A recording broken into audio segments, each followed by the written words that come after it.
Always like to catch up with our guy from Pro Football Focus, the Pro Football Focus or PFF NFL podcast. Our guy Sam Monson joins us on the show. And Sam, the schedules are out. We're excited about it. We've got the games placed. We knew the opponents the entire time, but to see how it kind of just panned out and the slate is set, we're excited about it. The Cardinals get kind of a primetime game October 25th against the LA Chargers. Should be a good quarterback matchup, as is the season opener. And with that being said, Kyler Murray going into his first full season potentially under Jonathan Gannon with Drew Petzing as his offensive coordinator and how he finished the last half of last season. What are your thoughts on Kyler Murray and how he kind of fits into the quarterback landscape in the NFL?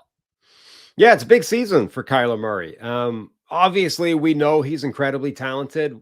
We know that he's a special playmaker, that he's able to do amazing things. What we don't yet know is, can he be one of those really elite quarterbacks? You know, those truly transcendent guys that change the game, that are going to take a team to the playoffs almost regardless of what's around them. You know, Patrick Mahomes, Patrick Mahomes.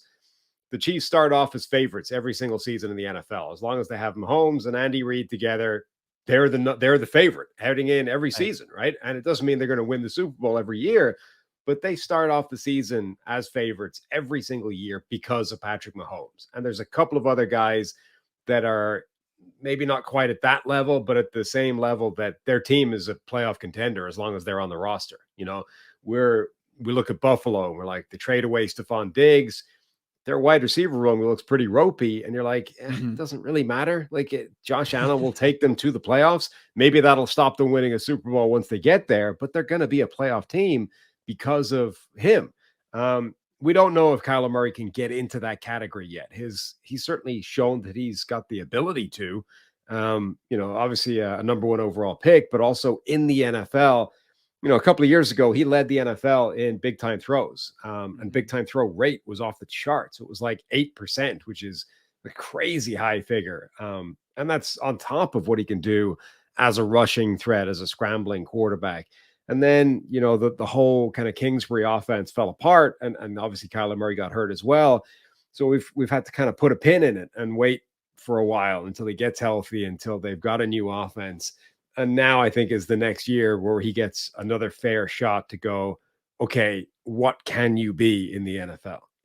Absolutely. I mean, it feels like for the first time in his career, he's got the offensive infrastructure from play calling to the actual players on that side of the football. When Kyler Murray returned last year, starting with the Falcons game all the way to the Seahawks game, bottom tier roster in the NFL, and he's got them as a top 10 offense during that span. What are your thoughts as far as where this offense could potentially go this season, and how they finished last year? And then the addition of Marvin Harrison Jr., they add Jonah Williams to a tackle spot. What's the ceiling for this Cardinals offense?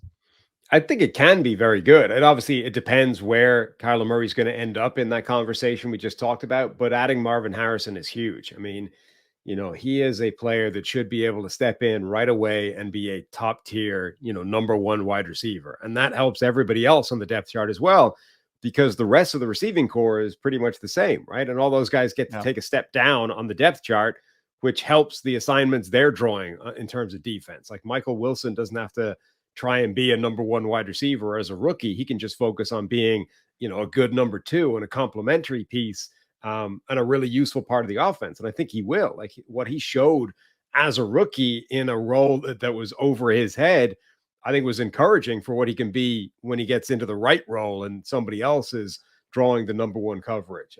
Same thing, you know, Trey McBride can still be a high volume, effective tight end. So I all of a sudden, the addition of Marvin Harrison doesn't just give you a number one guy, but it makes everybody else look better because they're no longer the focus. They're no longer the number one option.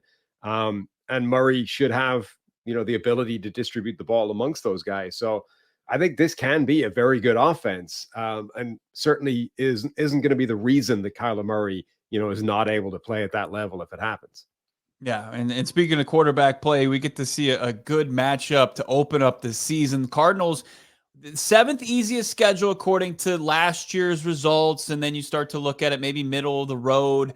If you look at maybe what the projected win totals for the team on their 2024 slate is, Josh Allen, Kyler Murray, Bills are 7-point favorites in this game. Cardinals on the road. But as you mentioned, the Bills kind of an organization in flux, couple different coordinators taking over in that spot, and the rebuilt, wide receiver room. I mean, I got to imagine the Cardinals have a pretty good shot to open up the year. Yeah, so it's a great time to play Buffalo for a couple of reasons. Number one, it's early September, so it's not going to be, -8 degrees when you're Sure. doing it. But number two, the week one game, it's the game with the largest gap, right? Because Yeah. the preseason ends a little bit earlier, so you get that sort of full. It's not just a week, you have a longer period of time now to prepare. You have a week and a half, 2 weeks to get ready for that game. So it's not going to affect your kind of, you're not on a short week. You're not dealing with truncated travel when you go to the East Coast from Arizona. It's a great time to try and catch them cold and really pull an upset and shock the Bills. Yeah, absolutely. I agree. Our fan base seems to agree as well. A lot of excitement surrounding the season opener. When you start to look at this Cardinals schedule, it's interesting. It feels like a gauntlet to open up. A lot of playoff teams in that first 6 games, but you've got 3 games in a row at home. You got some wild card teams, I think, in between there. Like, could the Chargers under Harbaugh take off, and the Jets if they're healthy, and then down the stretch maybe a position where the Cardinals could stack wins. So an interesting slate. What stands out to you as far as when you look at this Cardinals 2024 schedule? Yeah, you're right. It's interestingly presented. There's a lot of tough games early. Then there's a stretch of the schedule that looks really favorable. But then you end the season with those 2 Yeah, division games that are going to be tough. The Cardinal or the 49ers and the Rams with the final 2 weeks of the season. So if they don't stack enough wins in right. that nice period of the schedule, you're going to have the tough games to finish it. Although, the final week of the season with a team like the 49ers, that could be anything, right? It could be the 49ers playing their starters, needing to get the win, or it could be a cakewalk because they've already secured, everything they need to, and they're resting everybody of significance. So yeah, it's a fun schedule. I think it is middle of the pack in terms of difficulty. But there's some very good teams on it and some fun matchups. I mean, you're going to get a team like Chicago and Caleb Williams playing as well. Just Caleb Williams is going to be one of those quarterbacks, I think, that whether or not they're winning the game is going to be fun to watch from Yeah. a neutral or even an opponent point of view. Just seeing him play football is a fun thing. I mean, for you cover the entire league, obviously the PFF NFL pod. But which one is it? Is it that Bears game? Is it the one that you're circling as far as the Cardinals slate's concerned, or what stands out to you? What's your favorite matchup that you're gonna NFL season ticket tune into? Yeah, I think there's a lot of them. I mean, if this Cardinals team, takes a big step forward, which they should, given getting a healthy Kyler Murray back and Marvin Harrison Jr. and the additions they've made, it should be a better football team this year than it certainly it was a year ago. Like if they're a much more competitive team, like half the games on their schedule look like they're really fun, right? Yeah. Games against Detroit, the division games, the Chargers you mentioned, the Bears, Miami as well. That's an incredible offense to watch play. The Jets with Aaron Rodgers, assuming he's still a storyline at that point in the season, and the wheels haven't completely fallen off that. So I think there's a lot of fun matchups on this schedule. No doubt about it. PFF_Sam on Twitter, looking at the Arizona Cardinals schedule, and they got the primetime game against the Chargers. It's kind of a primetime game. It's not like on ESPN Plus. They got the Ravens, I think, in the driver's seat playing the Bucks on Big Daddy ABC and ESPN. But that game's really interesting to me. I mean, with Harbaugh and Herbert versus Gannon and Kyler, that seems like it should be, maybe even worthy of a watch at that point in the season over the one on main Monday Night Football.